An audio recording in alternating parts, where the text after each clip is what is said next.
Okay, so have you read Optional Ethnicities and Making Systems of Privilege Visible?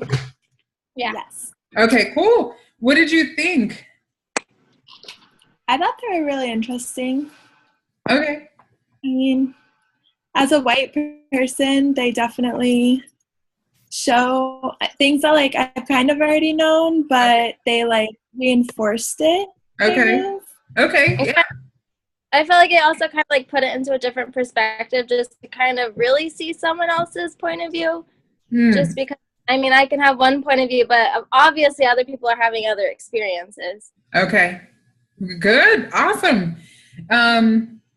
Yeah, I was thinking like, that we would have a whole group full of people because I wanted to do some examples with, but we could still talk it out even if there are not a bunch of people here. But I figured if you want, we can start with like a question that maybe you had based on these two articles, or I can share like just some key highlights from the articles. However you want to do it, it's your world.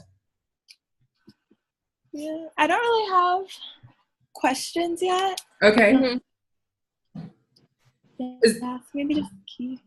Or anything that like, because there's a lot of strong statements made in both of these articles, especially the making. I have the photocopy version too.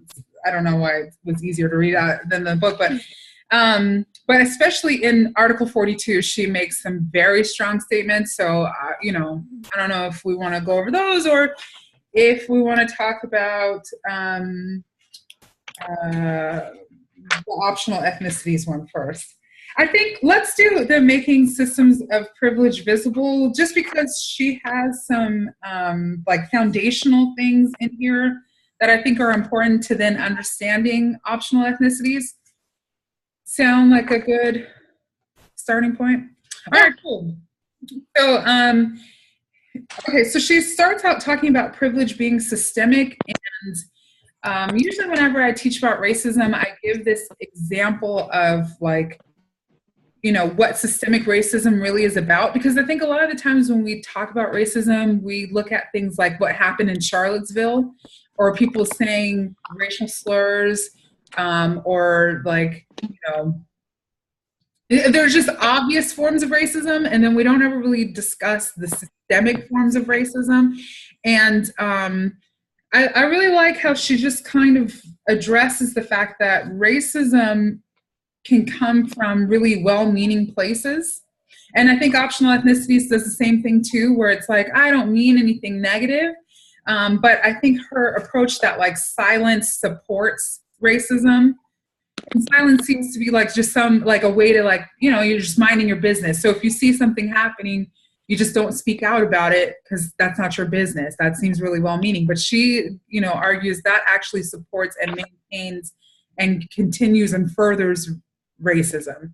So usually like when I give this example, like I choose like a student in the class, and like for just sake, Brittany, you're the first, like I looked up, it's your name. And I usually say, okay, well, Brittany's going to get an A in this class no matter what she does, no matter if she comes to Zoom meetings, whether she does the assignments or she doesn't, she's going to get an A. Tiffany, how do you feel about that? Because you're not going to get an A. No matter what you do, you could come to the meetings, you could do the homework. This is just an example, but you will not get an A. How does that make you feel?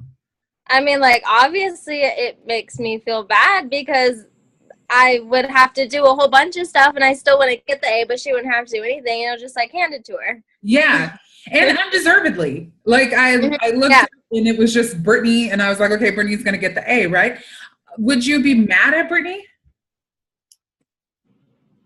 I mean, yes or no, maybe. I don't know. It's kind of hard when you're not in the situation. I might be mad at her. Okay. Or maybe mad at you, like. Yeah, right. The one that's just kind of handing it to her. Right. And I think sometimes, like, usually when there's like a bunch of people, like there are handfuls of people like, no, I'm mad at Brittany. Like, you know what I mean? Like I'm upset and I'm angry. And it makes kind of sense to be that way because it's like it's unfair and she's benefiting from it. And usually, like, if Brittany were to turn around and be like, Tiffany, there's no issue in this class. Everything is fair. You just don't work hard enough. I mean, that would really, like, make you pissed, right? Yeah. Like, okay, what do you mean there's no unfair treatment? There's definitely unfair treatment. So, I mean, it's the same thing with systemic racism, right? Like, there's a system of power in play that set this up. I represent that system. I'm the reason why Brittany's getting that A. So getting mad at Brittany doesn't really change the situation. Brittany being upset at you or saying negative things to you doesn't really change the situation. It just, I mean, it supports what I'm doing, but it doesn't change anything. There has to be a change within that system, right? That even allows Brittany to just get an A undeservedly. And so I think that that's what she was kind of talking about, is that, like, sometimes, I mean, usually, I one student, but there could be a group of students who they're going to get A's, nobody else will get A's. And if they know something unfair is happening, but they just are quiet about it because they're benefiting from it, that just maintains. Does that make sense? Yeah. Yeah. So the other thing that I thought was really good that she mentions in here is about language and how we use language to reinforce this privilege. Anything in here stand out to you all before I just get into it? Not specific. I had a conversation this morning with the same class this morning about the term people of color. And we were talking about the term, like using the term minority versus using the term people of color versus using the term colored people. So, I mean, I think a lot of times people use the term minority, but for people who use the term like people of color, like I prefer to use the term people of color. Not that I get offended if anybody uses minority, because I get it. Like, that's a word that's been used a lot of the time to describe people of the color. But we were just talking about, like, you know, the way it was explained to me, to use the term people of color instead of minority, because minority could be inaccurate. Literally, you could be in a place where you would be considered racially a minority, but you are the majority in that area. So it's like calling you a minority is just inaccurate. And then the other part, the idea that, like, more minority implies less than. And so people choose the term people of color, like, as an empowerment term, like, I'm not less than, I'm not a minority as in a lesser person. And then we were saying the difference between that and a colored person, which I'm pretty sure you both have heard the term colored person or colored people. And it's like a 1960s, like, antiquated term. People of color, starting with people, denotes like humanity, versus like colored people denotes like, okay, this is like your race is before you are a person. So I thought it was just interesting because she brought this up even in the article on page 590.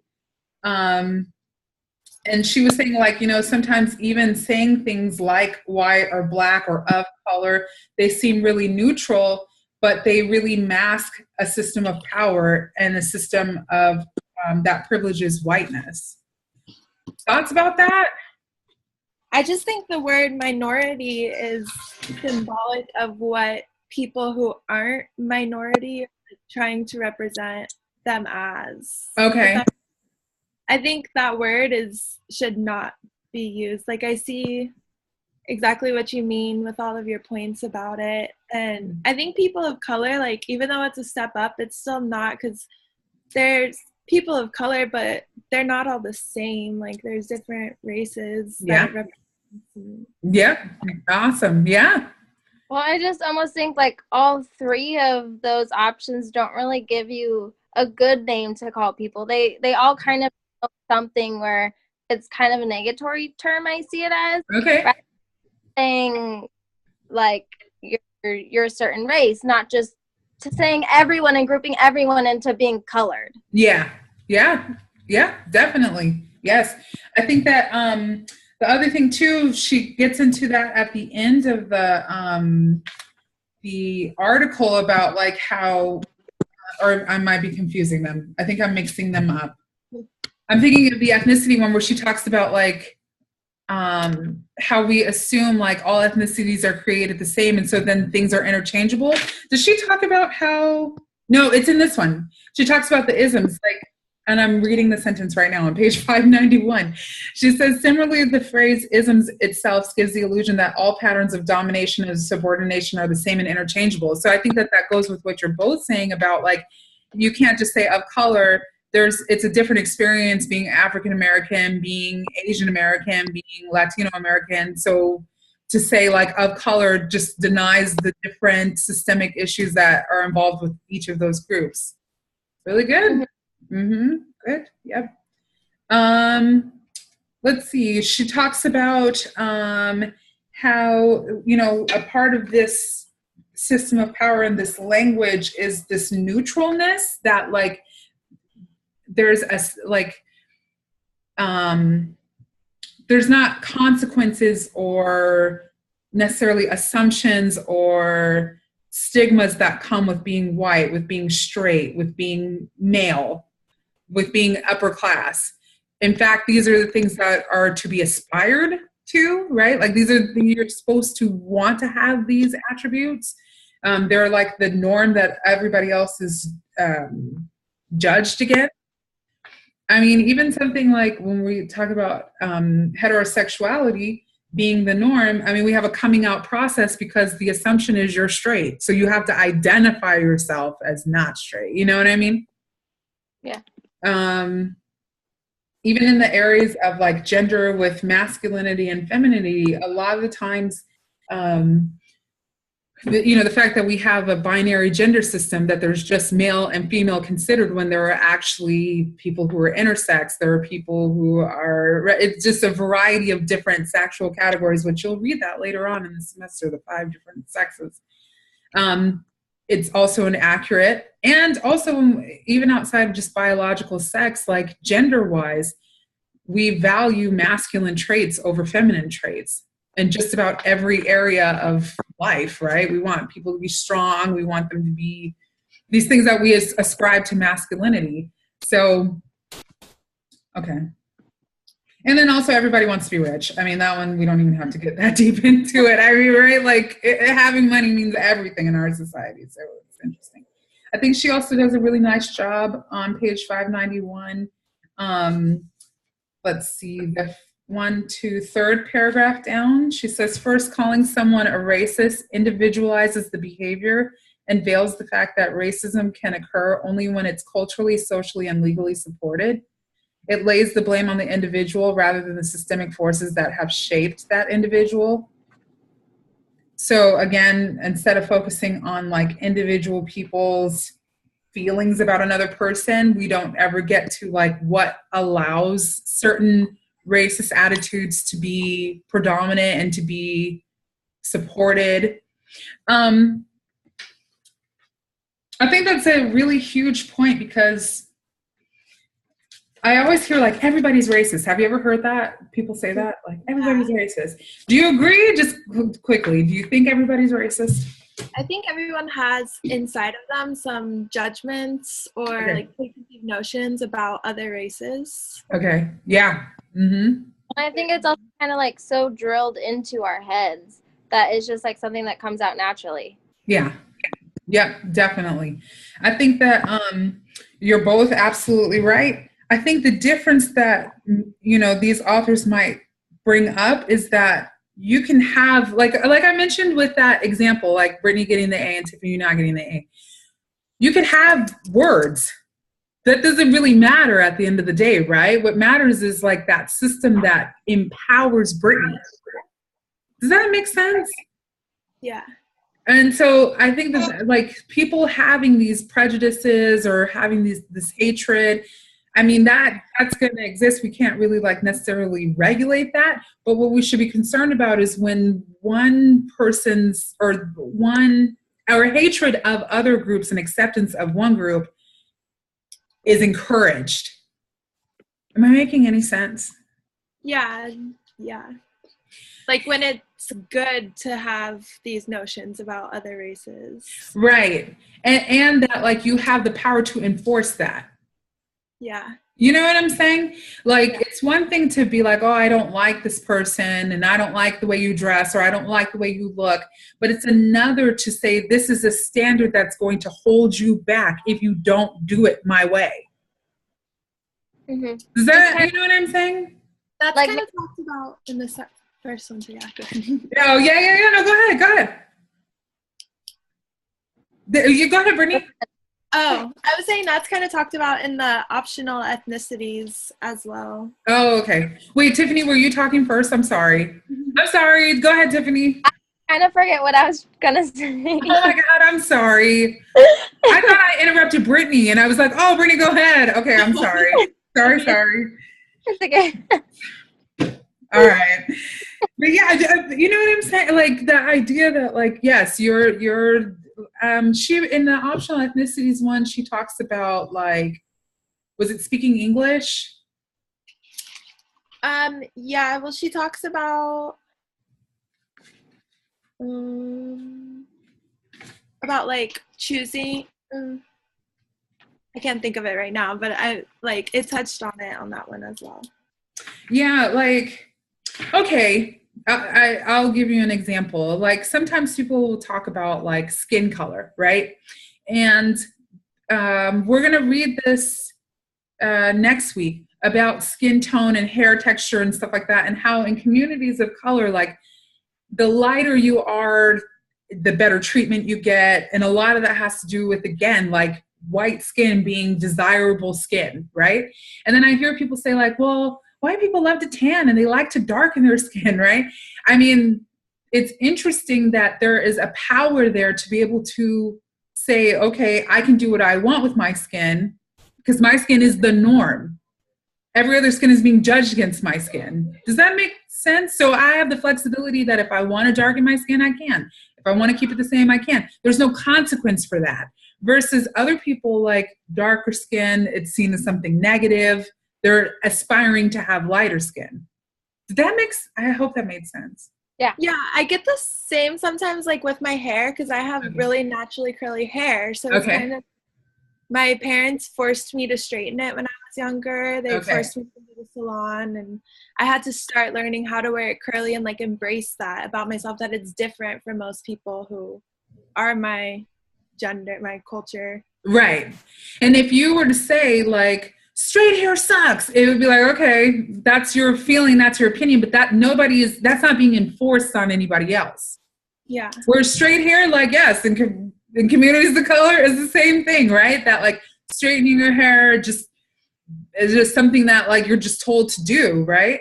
So I think that standard of having straight hair, you know, you're being judged against. Even if I say straight hair sucks, it doesn't matter. Nobody's listening to my opinion about it because the straight hair is the norm. Yeah. And then if you have straight hair, you can curl it, you can do whatever you want to it because you already are at that space where you're not being judged for what. Does that make sense? Yeah, that's like the ideal. Yeah. Right. I already have the ideal, so I can play around with it versus like other people saying like, does that make sense? Yeah. It's kind of like I was trying to think of like a male example, but if it's making sense, I'll let it go. I was just thinking of like men, like, you know, being aggressive, right? Like that's, you know, seen as like, no, I'm not even going to go there. We're just going to let it go. The standard, the norm, when you have that norm and you have the power to enforce, this is how it has to be, then, you know, it's just, okay. Let's see. So then she keeps going on page 593, I think is where we kind of left off. Oh no, we're on 592. And she talks about individual behavior. I kind of already talked about that. Under the what is privilege section, I thought she made such a great point about on that second paragraph underneath there. When we look at privilege, we see several elements. First, the characteristics of the privileged group define the societal norm, often benefiting those in the privileged group. So again, curly hair, light skin, stuff like that. Second, privileged group members can rely on their privilege and avoid objecting to oppression. Both the conflation of privilege with the societal norm and the implicit option to ignore oppression mean that privilege is rarely seen by the holder of the privilege. Powerful thoughts. Can you think of like another privilege that people may not like? I think we talk a lot about like racial privilege, but are there other privileges that people who are in that privilege group might not realize that they are privileged? I feel like financially well-off families, maybe like the middle class, Okay. especially. Okay. What kind of things? Oh, go ahead. Tiffany, go ahead. I was going to say the same thing with like class, whereas maybe someone who's struggling really thinks about buying food, but someone who has money, like that's not even something that will even cross their mind, but they're privileged to like have a nice dinner on the table. Okay, good. Yeah. And maybe like not being able to go on vacation instead of not being able to afford food. Okay, yeah, right. I think the other thing that kind of reinforces that too is the idea that like, well, I earned this money. I worked hard for this. So it's not a privilege. It's something I earned. But it's interesting, right? We're going to read as we go on, like how there are like, you know, historical things that have led to certain people being in the space that they are in. I mean, even just really quickly, men and women, they could be in the same job, but they don't make the same amount of money. So, you know, somebody being male and working in a job and having money to go on vacation, well, you earn that. Okay, but I'm working the same job and I'm not earning the same. So we can't just have it come down to, oh, well, I worked hard and this is mine and I earned it. There are certain things that privilege a group like men to make more than women do in the same job, with the same experience, with the same education. It's crazy. You know what I mean? So sometimes trying to tell that to a person, it can make it really difficult for them to like, you know, get it. Let's see. She talks about like the normalization of privilege, that members of society are judged and succeed or fail measured on the characteristics that are held by those who are privileged. And then she gave some examples of how, like, you know, women can't be on a professional baseball team because being male is like the number one qualification, right?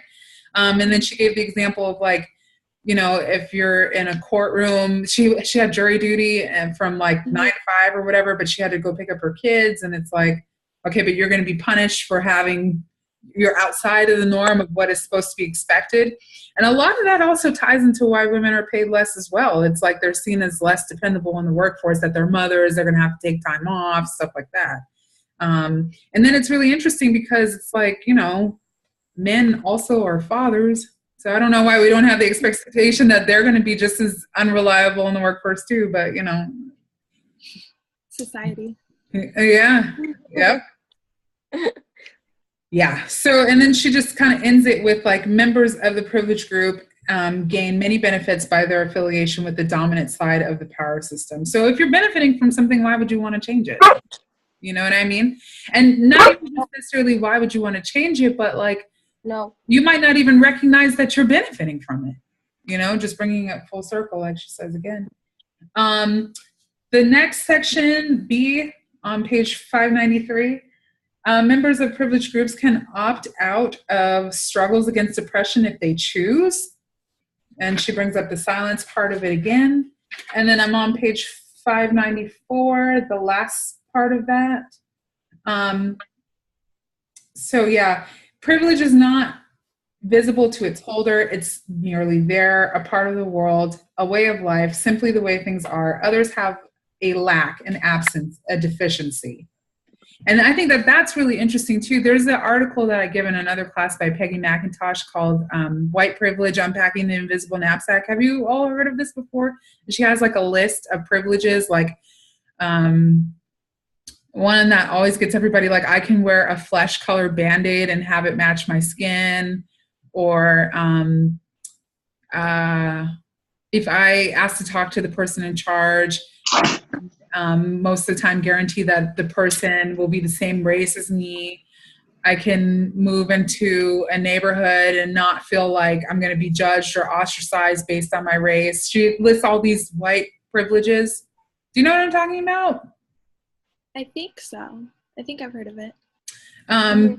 You can Google it on your own time. I was going to give it in this class, but we already read a lot of stuff. But one of the things she says in here is the same thing that these authors are saying here, that a lot of times when we look at like equality, it's always we want to make somebody equal to someone else. And it's usually like equal to the person who is in power.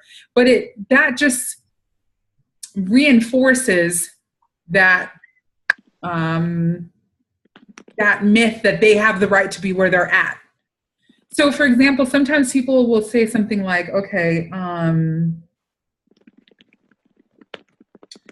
was going to talk about equal pay, but that's not a good example. Okay, something like dress code policies, right? Like, you know how they're different for boys and girls or whatever. And it's like, okay, well, so let's make all the dress code policies the same. Like girls need to dress like guys do. That'll just make it equal. So then everybody's dressing like a guy. And it's like, okay, well, why do we have to default to men if that's the case? With like, okay, polo shirt and khaki pants. Well, why is it just reinforces again, like this is the norm. This is how it should be. This is the standard. You're lacking in this area. Here's how we'll make you equal. We'll just make you like them. I'm trying to think of another example of this.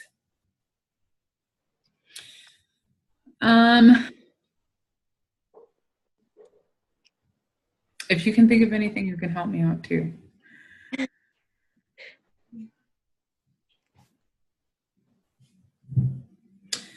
I'm when they're talking about it racially, whenever we're talking about equal rights or something like that, the idea is like, okay, well, you know, white people have all these privileges, so you're lacking those privileges. Let's give you some of these so that way we can have some equality. But it just really dismisses the fact that like, well, there's a system that allowed you to be the norm. What if this way of doing things is the right way of doing it? Or what if there's a different standard? Okay, I just thought of something, Brittany, with straightening your hair, right? It would be like, well, curly hair, it's not seen as like, you know, acceptable. So just straighten it. And it's like, okay, but let's deal with the fact that like why is straight hair the standard? Yeah. That's a better one. Oh my God, forget everything I said before then. Just focus on that. So it's like, okay, well, you're the one who's in the, you know, disadvantaged place. So just come over here and you'll be all right. Or like, you know, well, everybody should just speak English. I think our country is one of the few that just really holds on to the idea that we should only speak one language. Many other countries are bilingual, trilingual. I mean, like, they teach their children very early that they need to know multiple languages. But for whatever reason, when we come to this country, we're like, nope, you just need to speak English, that's it. And it's like, okay, well, if you know another language, forget that other language and just learn English. Instead of being like, maybe you guys should learn other languages because you're the only country that doesn't know multiple languages. Does that make sense? Yeah. Hi, someone's with us. Hi, is this Jesse?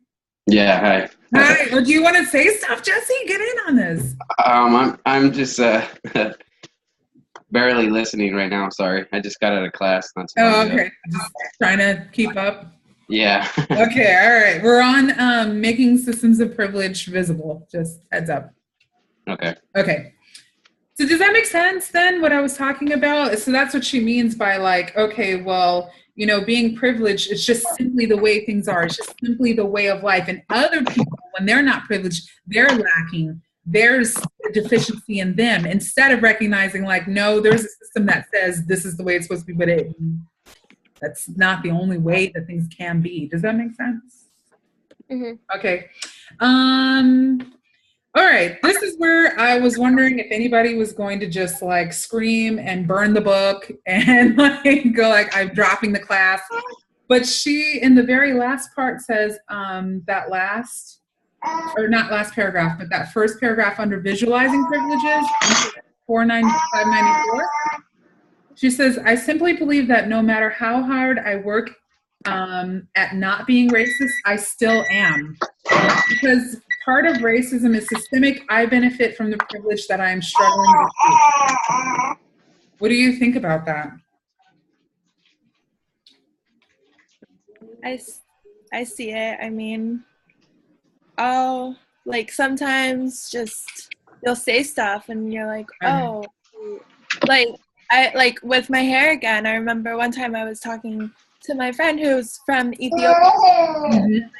It's not unfair, but like I wish that I could braid my hair. I wish that I could do it like normal, Okay. like that other cultures who have my type of hair texture do with their hair to make it easier. Yeah. And then she was like telling me like, oh well, it's like that's the way that these cultures use to represent themselves. And I didn't realize that what I was saying was like out of line. So I see things like you don't see it. You're not in those races. You're not in the culture, so you don't really see like what could be taken offense. You know, like society rules about it. Yeah. You don't know.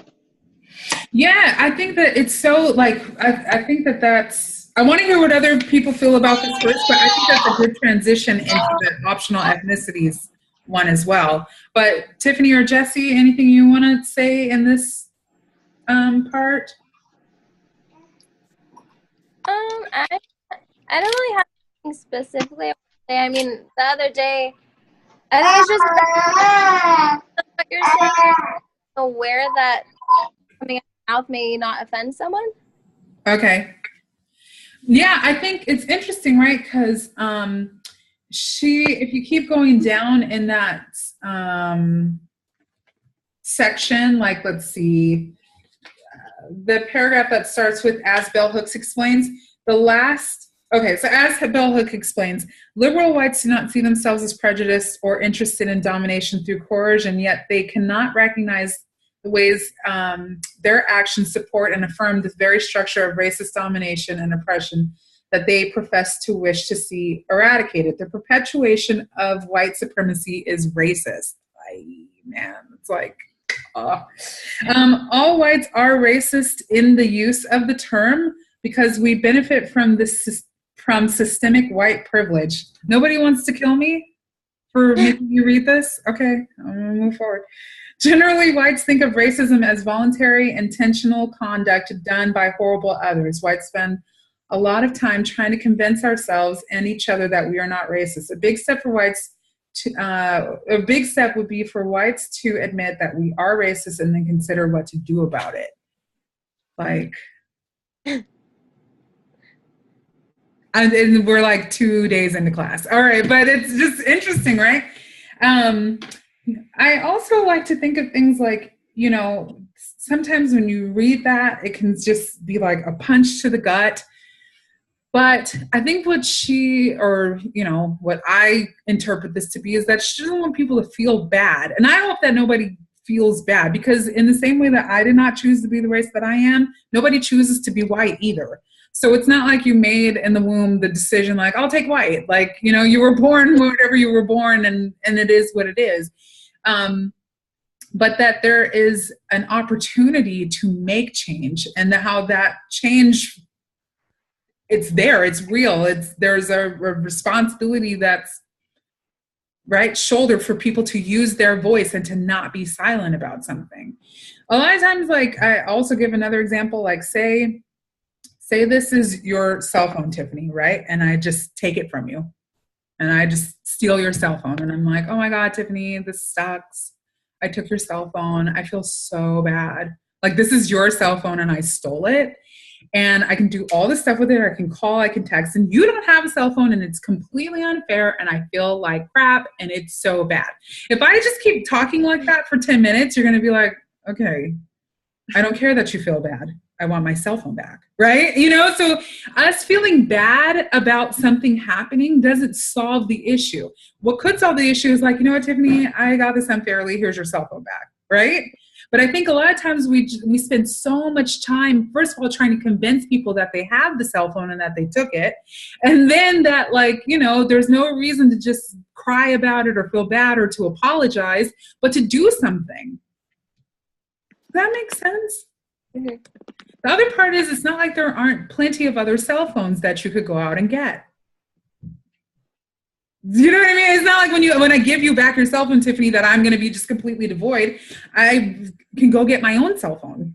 Yeah. So does that make sense in a way? So I hope that no one feels like well, this is just beating up white people, and now I'm white. I feel like crap. What the heck? Like, I don't think I'm racist. Like, I don't want us to get into this like existential, like shaking in a corner and need of therapy. Like, oh my God, who am I? I think the point is like, okay, when I see things happening, I can't be silent about it. Well, and I think that like everything that happened in Charlottesville with all of those obvious racists that like they embrace the fact that they are. Yeah. That doesn't make it, it feels more like obvious than racist is what sometimes happens. Like sometimes thoughts are more like oblivious to what's going on than they are like mean to other races. I don't think other people are like worse because they're not. Yeah. Exactly. And that's the dangerous part of always when we see in the news like a racist to sound like old, cranky, mad, we're like, okay, cool, I'm not that, so I'm not racist.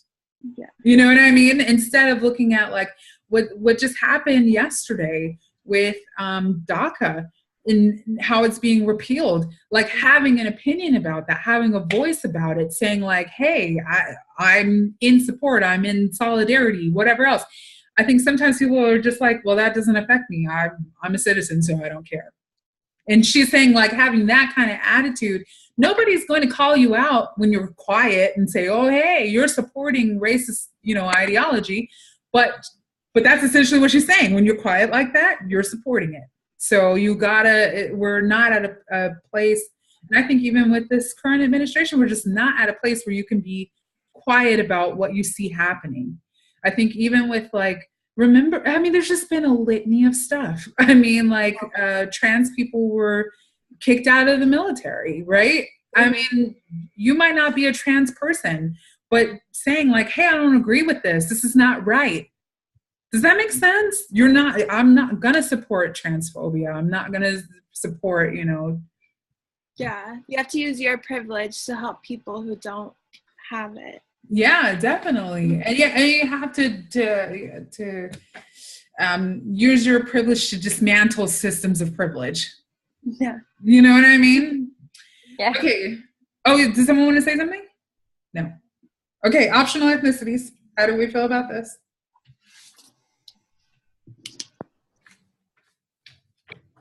I think it kind of tied into what we were talking about last week when we were talking about like the differences between race and ethnicities, and how like when you have an ethnicity, that's like what you're born into, that's your biology, you can't really change it. But people like to judge you based on what you look at or what you look like. Okay. Yeah. Had you ever considered ethnicity being a matter of choice specifically for white people? Because I know when I had talked about the difference between race and ethnicity, I was saying like it's, something of a choice for just in general terms for everybody. But, Mary Waters is saying like, no, it's really not necessarily a choice for people of color. Mm-hmm. And it's far more choice-based for whites. Do you agree, disagree? I don't know. I hear like a lot of whites say like, oh, I'm 15% Black or I'm 15% Hispanic. They like to share what minority they are to prove that they aren't fully white. Okay. Yeah, I was wondering, okay, so I'll just have to confess, I'm not white. So sometimes in reading these articles, it's just interesting from like my perspective, like I wonder how people take this as it applies to them. Like, I know I've heard people share their feelings or whatever, but I'm just always kind of curious. Like, I'm pretty sure the way people feel when they read something about, like, by bell hooks or some, like, Black woman writing something, like, how does that feel? You know what I mean? Like, does that make sense? But I think it was interesting that she talked about this idea that, like, nowadays you do see people say, like, oh, I'm Italian, even though, a while ago, Italians were seen as like, you would not share something like that. So this idea that like, this wanting to be exotic, right? Sometimes you can read something, but like having that actual experience with it just brings a whole nother level to it. Would you agree, Tiffany or Jesse? Is that like something typically you've heard before? That I people would choose like say these, you know. have heard it. It's just, I mean, I don't have any personal experiences, so it was kind of hard for me to really Okay. relate to it because, I mean, I'm just a mix of like European and German. So, Okay. you know, I don't feel the need to have some special thing that's exotic to myself. Okay. But, I mean, that might also be because I don't really have it. Okay. Yeah, it's just literally not there. Okay, sure, definitely.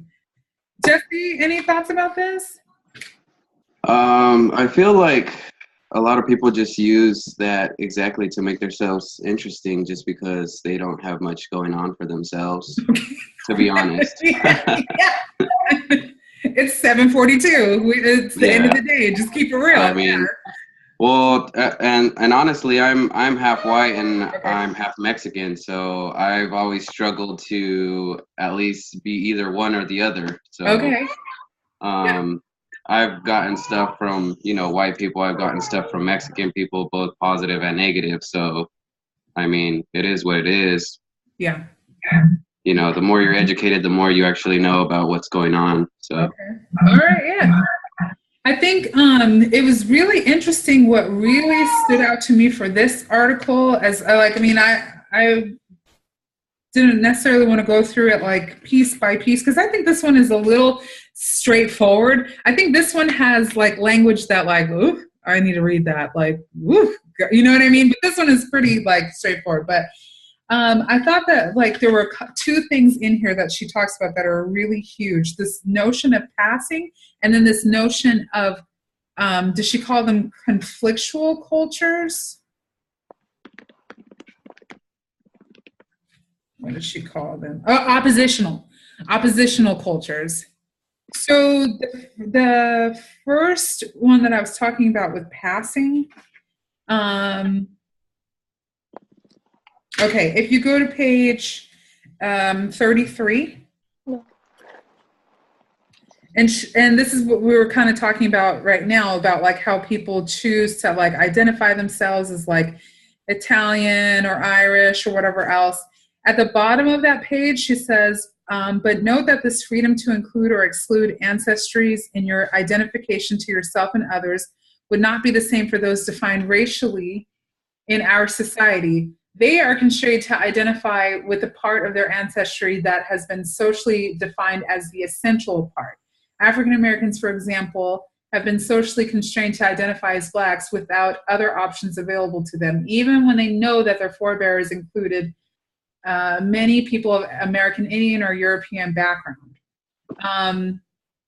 And then if you keep going down a little bit in that paragraph, she says, even now when the one-drop rule has been dropped from our legal codes, there are still strong societal pressures on African Americans to identify in a particular way. Certain ancestries take precedence over others in societal rules on descent and ancestry reckoning. If one believes one is part English and part German and identifies in a survey as German, one is not in danger of being accused of trying to pass as non-English and of being redefined English by the interviewer. But if one were part African American and part German, one's self-identification as German would be highly suspect and probably not accepted if one looked Black according to the prevailing social norms. I thought about President Obama again. It's the same thing. Like, I think if he were to say, like, I am a white man, people would have a lot of issues with that. Both, not just white people, but Black people too. Agree, disagree? You can disagree with me. I think society would have an issue with it. I mean, like, personally, I wouldn't say that I would have an issue with it, but I think just the way that we've seen society, people of Black color, people of white color, they would definitely just say, no, you're not that. Like, they would judge him, I feel like. Yeah. Other thoughts about this? I think he's just been such a symbol of the first Black president that if he came out and was like, but I'm only half Black, I mean, it's common knowledge, but if he made it like official, like said it, yes, people would feel hurt. Yes. Yeah, I agree. Jesse, did you? Yeah, I honestly never even knew he was half white, to be honest, till you actually told me. So I knew he was something else. I just didn't know it was white. So yeah, I found that really interesting. Yeah, I think about like, people's family histories, right? And especially just as a woman of color, like, there's this, if you acknowledge other parts of your ancestry, it could seem like you're not proud to be Black. Like, even though like there's like, especially for certain, like for example, a lot of my family comes from New Orleans. A lot of them are very fair skinned because a lot of them are like their mother is half white, or right. But they would never identify themselves as half white. They just say they're Black completely. And the idea is that, like, if they were ever say that they were half white, it's like, well, what are you ashamed? And the other part is, they also don't identify as half white because they're not fully accepted as white.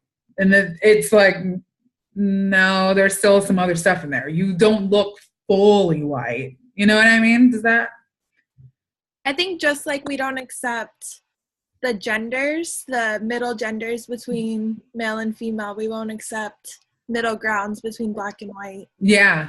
Or just like any one of mixed race, almost, essentially, right? We just go with whatever looks predominant in a way. But then it's different for, like she was saying, for people who look white. They can claim another ethnicity and it's seen as like an exotic thing, and they're like, that makes you really cool. Versus like, if you say something like that as a person of color with, darker skin, it's like, well, what, are you ashamed? Why can't you just be Black? Why can't you just be Latino? Why can't you just be, right? And then I think the other part that really ties into that was when she starts talking about the college experience, right? And then she talks about oppositional cultures. So if you go to page 38, and she is spending this whole time in between here talking about like how she's focuses specifically on Black students, but I wouldn't say it's just Black students. Have you all been on campus like this week, and they have all those like groups that are lined up in the main like little walkway? And have you noticed that they're kind of racially like based? And I don't think that's like a negative thing. I just think it's what she's talking about here is that, like, okay, on page 38, the second to last paragraph, in some sense then, as Blonner has argued, you can see Black students coming together on campus both as an ethnic pool of wanting to be together to share common experiences and community, and as a racial push of banding together defensively because of perceived rejection and tension from whites. So I think that that's what we're seeing with other groups, that maybe not necessarily always a perceived rejection or tension, but definitely this wanting to have shared common experiences. Would you agree? Mm-hmm. And there's even like a Latino group on campus, I know. So it's not just Blacks, I would say. Right. All the different groups that are not considered white feel that they have to have a group together. Right. Yes. And this idea like, okay, well, we're going to have this, we have a commonality because of our race. Okay, Jesse, I saw you go off mute. What did you want to say? Oh, yeah. So it's funny that you say that, because when I was actually walking on campus, I did notice one group, and it was predominantly white, and they were all wearing exactly the same thing, which is normally when you think of a white guy, you think of he's wearing those shorts and those boat shoes. Okay. And like a colored t-shirt. Okay. So I just thought that was interesting, because I walked by and I just seen that, so I just thought about it. So I just thought that was pretty funny. Were they all wearing the boat shoes and the? Yeah. Oh, okay. Yeah. So Is that a uniform? Like just white guy uniform? yeah, I don't know. To be honest, they just all look the same to me. So I mean, you could honestly, even say they were probably all brothers, almost like Oh, okay. like Was it a they looked fraternity? almost like they were related, Oh, like exactly the same. So, but they're not. I don't know what I'm saying. It's okay. I think that there's it's interesting, like with certain groups, because I think people like to have commonalities, and I don't think that that's a bad thing. I think people like to have a community that like understands we have the same liking of something, and so let's get together. I think when you're seeing groups, and she talked specifically, I thought it was really fascinating. If you keep going down, the anthropologist John Ogbu has documented the tendency of minorities in a variety of societies around the world who have experienced severe blocked mobility for long periods of time to develop such oppositional identities. An important component of having such an identity is to describe others of your group who do not join the group solidarity as devaluing and denying their very core identity. This is why it is not common for successful Asians to be accused by others of acting white in the United States, but it is quite common for such a term to be used by Blacks and Latinos. The oppositional component of a Black identity also explains how Black people can question when others are acting Black enough. So I think that was really something really fascinating about, okay, we have this common struggle, we have these things involved. With ethnic groups, it's like we want to come together because we have a common ethnicity, but then we have this shared oppression, and we're here to kind of like help one another prepare for the obstacles that we're going to face. Whereas like with other clubs, like I don't know that boat wearing loafer group you saw on campus, Jesse, but maybe they're like a boat loving boat team, or you know what I mean. There's some athletic component to it, or there's some I don't know, there are bronies even now, like it's just people who like something in common, but it's different ethnically. Does that make sense? Yeah, go ahead, Jesse. Yeah, the only reason why I brought it up was because I also saw a picture of Instagram, and it was saying, like, it was a meme. It said something like, I'm over here trying to be different, and then you just see everyone wearing like exactly the same thing. Sure. So, I mean, it's I've struggled to either go with the white group or the Mexican group, just because that's half me, half Yeah. So, but they just seemed like they were super privileged, like Okay. like they were top notch, wearing like the nicest clothing or whatnot. But so yeah. I think it's really interesting this part about the oppositional identity and oppositional cultures and acting white or not being Black enough or being Latino enough. Because I know I've heard that as well, like not just even in Black culture, but like also in Latino culture, that like, you're trying to act white, or you're not Mexican enough, or like, say if you don't speak Spanish, or if you like, there's, okay. Whereas it's something different in Asian culture, right? Where it's like, I don't know, apparently, there's not necessarily an accusation that you're acting white. Thoughts? Agree, disagree? sounds about right. She brings up this part about success and blocked opportunities. I think even when we're looking like at immigration, there might be this commonality of immigration between Asian cultures and Latino cultures, but then there's differences in that immigration, whereas like you have a choice to like come over and you have financial means to support you being here, versus like if you immigrate from other countries and you don't have money. And also just, the vast anti-immigrant sentiment that's happening in our society. There are other people in here. Oh my God, I thought it was just us. Liliana's here and Jasmine. Hi, get in on this. What do you think?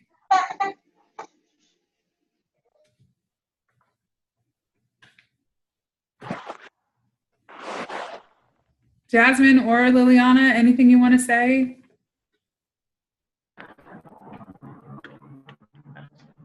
Hi, do you hear me? Yeah.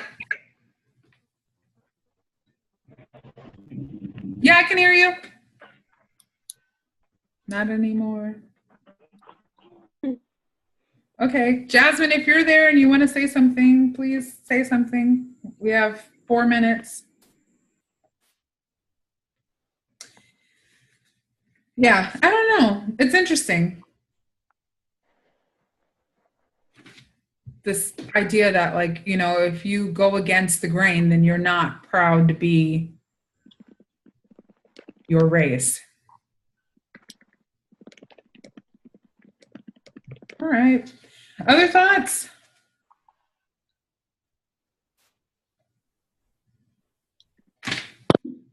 Oh, okay. No problem, Liliana. No worries. Anyone else want to share anything? What is her solution?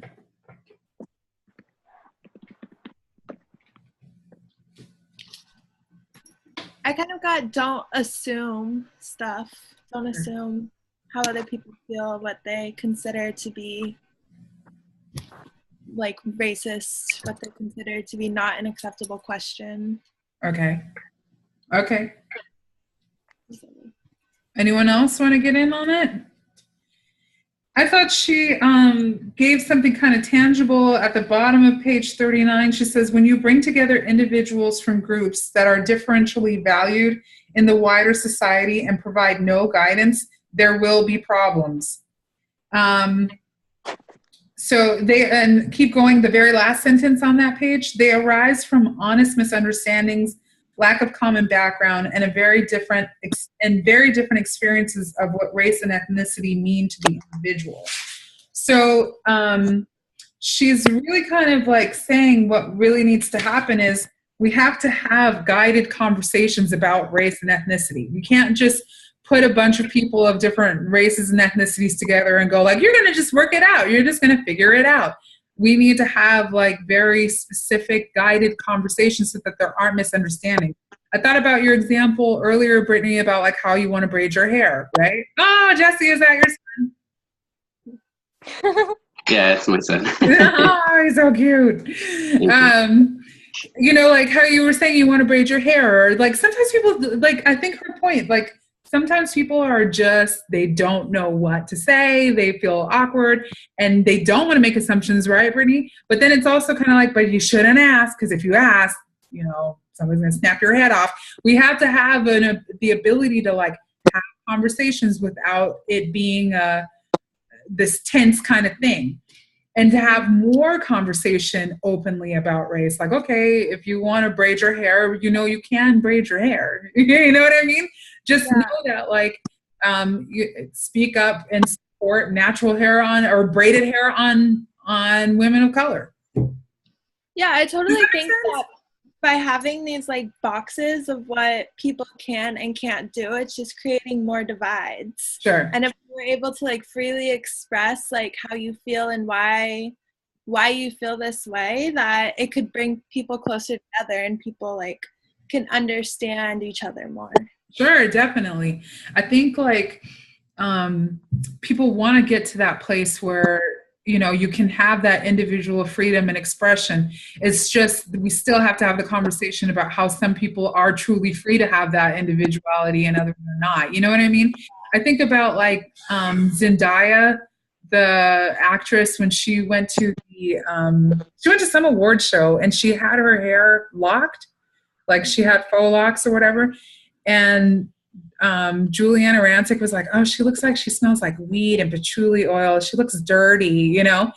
And the same person, like weeks earlier, when Kylie Jenner had her hair in faux locks, was like, it's so edgy. It's so cool. I mean, you know, so, and Zendaya is, you know, she's half black and half white. And she was saying, like, you know, I have family members that this is their hairstyle. Like, this is just, it's been always commonly associated with like community, like Black communities, specifically Jamaican or Caribbean cultures, right? They lock their hair. And when I do it, expressing my cultural, you know, like background, I'm looked at as dirty and smelly and less than, and somebody else who it's not a part of their culture, they do it and it's cute and it's edgy. So like, okay, well, if we were at a place where there wasn't such negative connotation, I think for locked hair on brown skin, then nobody would get upset if Kylie had locked hair. Does that make sense? Mhm. Jesse, were you Yeah, gonna say something? yeah, it's funny that you say that because in class we were watching a movie. I think it's called The 13, Yeah. and it was I don't remember her name, but she was black, and she went to court, and she had a fro, and what they were Angela saying was Davis. like, yeah, so they were saying that she didn't even put her hair down, she didn't do anything, to make herself, look more, yeah, presentable or to them or whatever. So Yeah. I thought that was pretty interesting too. So Yeah. I think that it's, again, we're getting back into this like same thing. And that literally is a whole nother class. I know I've given like talks about it plenty of times about like how in communities of color, especially like Black and Latino cultures, there is just such a boxed way of how you're supposed to be and how much is interpreted by things that other people just take for granted. If you decided to straighten your hair, Brittany, I don't know if anybody was like, "What? Do you hate yourself? Why would you do that?" You know what I mean? Whereas, like for Black women, when they straighten their hair, it's not like being Black. Why don't you just embrace your natural hair? What's wrong with you? You know what I mean? Then when you wear your natural hair, are you angry? Are you upset? What political statement are you making? Like, just I woke up and I just wanted to do what I wanted to do. None of that ever gets taken into consideration. There's always some background behind it. Do you know what I mean? It's really just kind of like, oh, you don't speak Spanish? Why? You don't love yourself? You don't love the culture? Oh, you don't know it? Why don't you know it? Are you not proud? You know what I mean? It's like, okay, I mean, nobody else gets questioned why they don't speak a second language. You know what I mean? Does that make sense? And I'm like, all right. We should end on a high note of me making sense. Does anybody else have anything else they want to like share before we get off? I know a few people like hopped on a little bit late, but are these still helpful?